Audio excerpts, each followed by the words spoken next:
මාතර කිරළ කැලේ අබේ භූමියට. ඉතින් ගයිස් අපි දෙන මේ පොඩි chat එකක් දාගෙන කිරළ කැලේට යන ගමන් තමයි ඉන්නේ. ඉතින් ඔයා අපේ YouTube channel එකට අලුත් කෙනෙක් නම් දැන්ම channel එක subscribe කරලා තියාගන්න අමතක කරන්න එපා. ඉතින් ගයිස් අපි මේ බයිසිකලේ පැදගෙන යන්නේ මාතර ඇලවේල්ල පාර දිගේ තමයි මේ දිගටම අපි ගමන් කරන්නේ.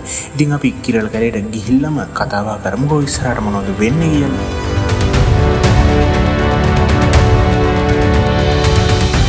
ඉතින් ගයිස් මෙතන බෝඩ් එකක් ගහලා තියෙනවා ටොන් 5ට වඩා වැඩි බර වාහන ඇතුළු වීම තහනම් කියලා.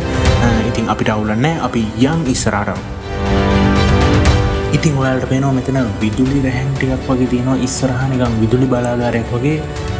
මම අහපු විදිහට නම් මෙතන විදුලිය මාතර නගරයට සැපෙන්නේ මෙතනින් තමයි. ඉතින් අපි මේ පාරේ ටිකක් බයිසිකලේ පැද හිටියා.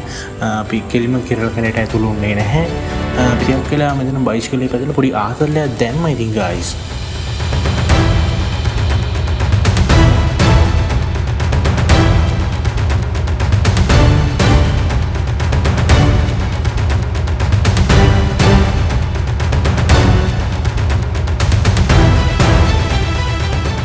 ඉතින් ගයිස් අපි ඇලවේල්ල පාරෙන් කිරළ කැලේට ආවොත් ඉස්සෙල්ලාම හම්බෙනවා ජෝති පබ් කියලා පොඩි අපි දන්නේ නැහැ මොකද්ද කියලා. ඉතින් යාළුවනේ මෙතන බෝඩ් එකක් ගහලා තියෙනවා කිරළ කැලේට ඇතුල් වෙද්දී සත්තුන්ට ගුල්ලට වීම සත්තු ඇල්ලීම ඒ වගේ ගොඩක් දේවල් තියෙනවා. ඒව කරන්න එපා කියලා තියෙන්නේ. ඉතින් අපි යම් බලන්න ඉස්සරහට. ඉතින් ගයිස් ඔයාලට පේනවා ඉතින් කිරළ කැලේ යනකොට මේ දවස්වල ටිකක් වැස්ස හින්දා මේ පාර නම් ටිකක් මඩ වෙලා තියෙන්නේ. ඉතින් අවුලක් නැහැ අපි දිගටම ගිහිල්ලා බලමු.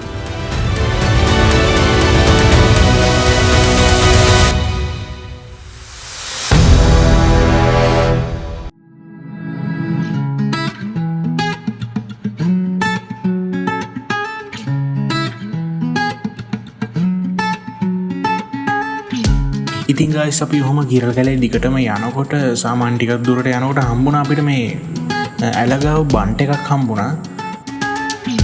ඉතින් යාළුවනේ කිරළ කැලේ සත්තු බලන්න ඕන නම් ඉතින් උදෙන් තමයි ගයිස් බලන්න වෙන්නේ. ඉතින් දැන් වෙලාව උදේ 11ට විතරදී. මේ වෙලාවේ සත්තු නම් පේන්නේ නැහැ. ඉතින් අපි ඉස්සරහට යන් බලන්න. ඉතින් ගයිස් අපි ඉස්සරහට යනකොට පොඩි ගහක ඉතිලා තිබ්බා වැලක්. ඒකේ ඉතින් ගයිස් ඒකේ තිබ්බ පොඩි ගෙඩියක්. ගයිස් මම ඒක කැඩුවා.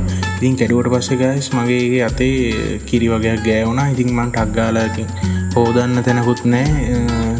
එතන තිබ්බ මඩ වතුර වලකම පොඩ්ඩක් අත දාලා චුට්ටක් හොදගත්තා. මොකද ඒක ඇලෙන සුළුයි. ඉතින් මොනවද දන්නේ නැහැ. ඉතින් ගයිස් වසගෙඩිත් දන්නේ නැහැ. කැඩුවා ඉතින්.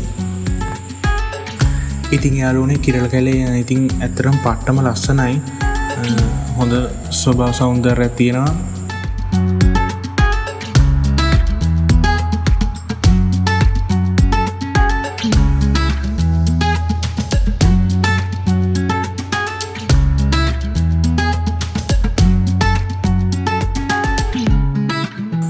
ඉතින් යාළුවනේ මේ ඇලවල නම් කිඹුල්ලු එහෙම ඉන්නවත් දන්නෙත් නැහැ. ඉතින් අපි ටිකක් ළඟට ගිහිල්ලා බැලුවා. ඉතින් එහෙමනම් දැක්කේ නැහැ.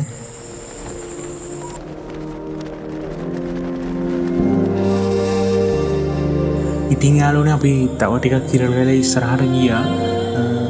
අපි ටිකක් ගියාට පස්සේ ගයිස් ටිකක් දැන් අවුවත් සැර වැඩි. ගයිස් ගොඩක්ම දිගටම තියෙනවා පාර. ඉතින් අපි ගොඩක් දුර ගියේ නැහැ. මොකද අපි දෙන්න තනියම මේ ඇවිල්ලා ඉන්නේ. ඉතින් ගොඩක් භයානකයි ඒ වැඩේ කිරළ කැලේ ඇතුළට යන එක. අපි සාමාන්‍යයෙන් මුල් ටිකේ විතරයි මේ ආවේ කිරළ කැලේ.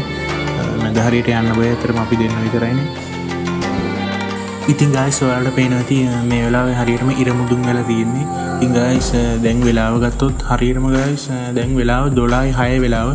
ඉතින් අපි ෆෝන් එකේ නම් චුට්ටක් වෙලාව වෙනස්.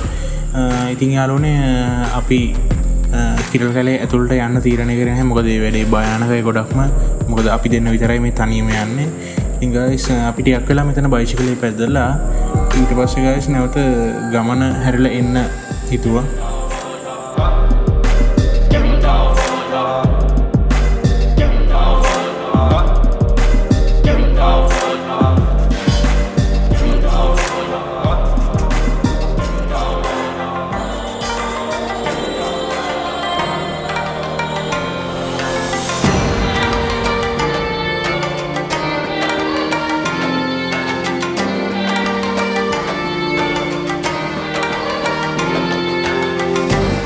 ඉතින් ගයිස් ඇතරම් පට්ටම් මහන්සි මොකද කිව්වොත් අපි වතුර බෝතලයක්වත් ගෙනාගෙන ඇත්තරම ඉතින් පට්ටම් මහන්සි අපි දැන් ආයි නැවත හැරිලා යනවා.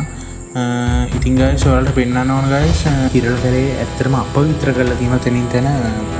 සමහර මිනිස්සුන්ට දෙන කුණු ගෙනල්ලා දාලා මලු පිටින් ඇත්තරම අපවිත්‍ර කරලා තියෙනවා.